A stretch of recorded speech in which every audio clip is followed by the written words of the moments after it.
बिहार की धरती पर समय की धुंध में खोए हुए खड़े हैं आज भी नालंदा विश्वविद्यालय के अवशेष।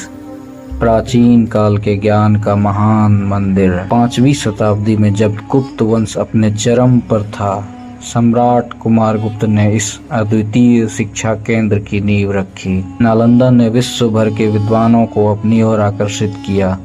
यहाँ चीन, कोरिया, तिब्बत और मध्य एशिया से छात्र आते थे, अपने मन में ज्ञान की पिपासा लिए हुए। यहाँ का पाठ्यक्रम अत्यंत ही व्यापक था। वेद, उपनिषद, बौद्ध ग्रंथ, दर्शन, तर्क, व्याकरण, चिकित्सा, गणित और खगोल शास्त्र की पढ़ाई करने के लिए नालंदा के गौरवशाली इतिहास में अनेक महान विद्वानों के नाम जुड़े हुए हैं, जैसे आर्यभट्ट, जिन्होंने शून्य की अवधारणा को हमारे समक्ष प्रतिपादित किया, और नागार्जुन, जिनके दर्शन ने बौद्ध विचारधारा को नई दिशा प्रदान की। 7वीं शताब्दी में चीनी यात्री ने नालंदा की यात्रा की और यहाँ के ज्ञान भंडार से अभिभूत होकर लिखा, यहाँ विद्या का ऐसा समागम है जो कि अद्वितीय है। नालंदा का वास्तुशिल्प भी अद्भुत था। विशाल पुस्तकालय जिनमें लाखों पांडुलिपियां संग्रहित थी, मंदिर, स्तूप और ध्यान के लिए शांत स्थान। किंतु 1193 ईस्वी में एक दुखद मोड़ सामने आया।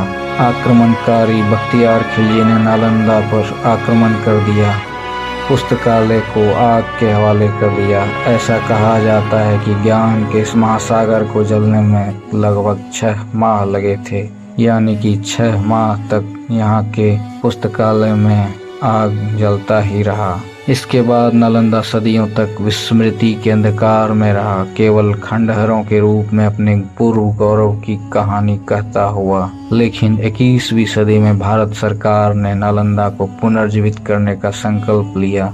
2010 में नए नालंदा विश्वविद्यालय की स्थापना हुई, जो प्राचीन परंपरा को आधुनिक शिक्षा के साथ जोड़ने का प्रयत्न अभी भी कर रहा है। आज नालंदा विश्वविद्यालय एक बार फिर ज्ञान की दीप स्तंभ बनकर उभर रहा है, विश्व को यह संदेश देता हुआ कि ज्ञान की ज्योति कभी नहीं बुझती।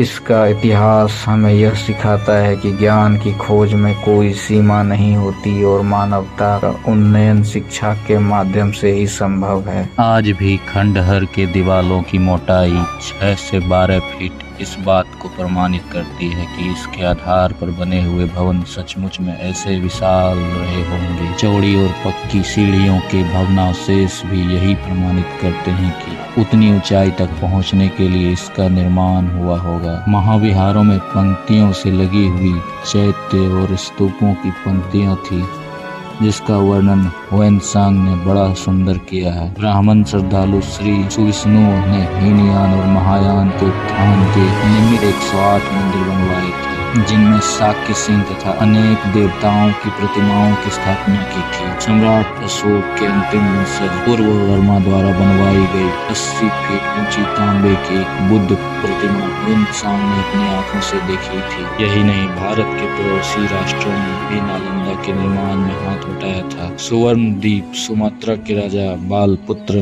देव ने नालंदा में एक महाविहार बनवाया था, जिसका उल्लेख देवपाल के ताम्रलेख से ज्ञात होता है। नालंदा विश्वविद्यालय विश्व का पहला आवासीय विश्वविद्यालय था, जहां छात्र और शिक्षक रहकर पठन पाठन का कार्य करते थे। चोरी से अपने को नालंदा का स्नातक बताने वाला भी सभी जगह सम्मान पाता था। नालंदा में ईंट की बनी पक्की भट्टियां मिलती हैं, जिनके पास ही धातु की बनी मूर्तियां भी पाई गई हैं। इससे अनुमान होता है कि यहाँ मूर्ति निर्माण का भी कोई अच्छा केंद्र रहा होगा। तिब्बती इतिहासकार तारानाथ लिखता है, राजा धर्मपाल के साथ वरेंद्र में धीमान नामक एक अत्यंत निपुण कलाकार रहता था, भी कोई अच्छा केंद्र रहा होगा।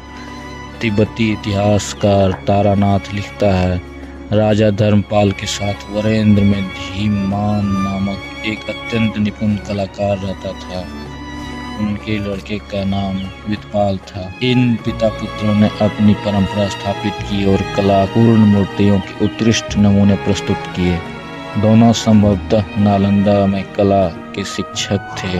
विश्वविद्यालय के भवन जितने ऊंचे थे, आचार्यों का पांडित्य जितना गहरा था, विद्यार्थियों का क्षेत्र जितना विस्तृत था, उनके अनुरूप ही यहाँ कई पुस्तकालय विद्यमान थे। पुस्तकालयों का एक मोहल्ला सा बन गया था जिसे धर्मगंज के नाम से पुकारते थे। धर्मगंज में रत्न सागर, रत्नोदधि और रत्न रब्जक नामक 3 प्रमुख पुस्तकालय थे। रत्न सागर का भवन 9 मंजिला था जिसमें अनेक दुर्लभ शास्त्र भरे हुए थे। इन पुस्तकालयों में बैठकर ह्वेनसांग ने अनेक पुस्तकों का अनुवाद चीनी भाषा में किया। इत्सिंग ने भी 10 वर्ष निरंतर परिश्रम कर 5 लाख श्लोकों के परिमाण के 400 संस्कृत ग्रंथों का संग्रह। तुर्कों के आक्रमणों में इन रत्न सागरों को बड़ी क्षति हुई। अग्निकांड में वे अनंत अमूल्य रत्न सदा के लिए भस्म हो गए। तुर्कों के आक्रमण के बाद एक बार फिर मगधराज के मंत्री कुकुट सिंह ने नालंदा का उद्धार का प्रयत्न किया। उन्होंने एक मंदिर भी बनवाया। उसी अवसर पर बिहार में चल रहा धार्मिक कथा से अवसर पर कुछ यात्री आए हुए थे जिनने असंतुष्ट होकर फिर से आग लगवा दी। इस बार रत्नोदधि पूर्ण रूप से नष्ट हो गया। यह अब निश्चय पूर्वक कहना कठिन है कि इन पुस्तकालयों में कितने और कैसे ग्रंथ रहे होंगे, किंतु अध्ययन अध्यापन के विषयों की उदारता को देखकर यह निश्चय कहा जा सकता है कि तत्कालीन सभी ज्ञान विज्ञान के ग्रंथ संग्रहित होंगे। जिस प्रकार विश्वविद्यालय के अन्य विभागों का अपना व्यवस्थित और समृद्ध प्रबंध रहा था, उसी प्रकार पुस्तकालय की व्यवस्था आदि का सुंदर से सुंदर प्रबंध रहा होगा। विश्वविद्यालय में प्रवेश पाना आसान नहीं था। प्रमुख द्वार पर प्रवेशार्थी विद्यार्थियों की परीक्षा ली जाती थी। उस परीक्षक का नाम द्वार पंडित होता था, जो शास्त्रों का अच्छा पंडित होता था।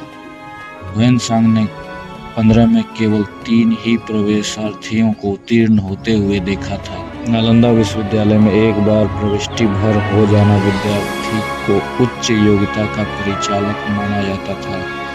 इसलिए ह्वेनसांग ने लिखा है, चोरी से अपने को नालंदा का स्नातक बताने वाला भी सभी जगह सम्मान पाता था।